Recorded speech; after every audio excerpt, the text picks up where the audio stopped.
দুইটা সময় তওবা করে লাভ নাই। একটা হচ্ছে মৌতের যন্ত্রণা শুরু হয়ে গেলে, মৃত্যুর যন্ত্রণা শুরু হয়ে গেলে আগে পা থেকে শুরু হয়ে আস্তে আস্তে গলার দিকে আসে।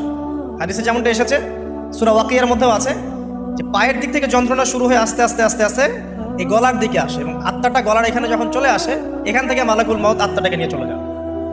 এবং চোখ দিয়ে তাকিয়ে থাকে মানুষ, রুহটা চলে গেলে মানুষ চোখ দিয়ে তাকিয়ে থাকে। দেখবেন এই কারণে মৃত ব্যক্তি তাকিয়ে থাকে, চোখ খোলা থাকে। এবং তখন আসমান থেকে সিঁড়ি নামিয়ে দেওয়া হয়, ওই সিঁড়িতে করে আত্মা চলে যাচ্ছে, ও তাকিয়ে দেখে যে আত্মা চলে যাচ্ছে। এবং মানুষ মারা যাওয়ার পরে চোখ জীবিত থাকে অনেকক্ষণ।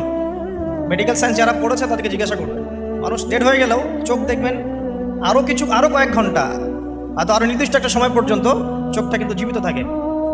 এই জন্যে চোখ বন্ধ করে দিতে হয়। যাই হোক, যেটা বলছিলাম যে মৌতের যন্ত্রণা শুরু হয়ে গেলে তওবা করে লাভ নাই, তওবার দরজা বন্ধ। আর পশ্চিম দিক থেকে সূর্য উঠে গেলে তওবা করে লাভ নাই, তওবার দরজা বন্ধ।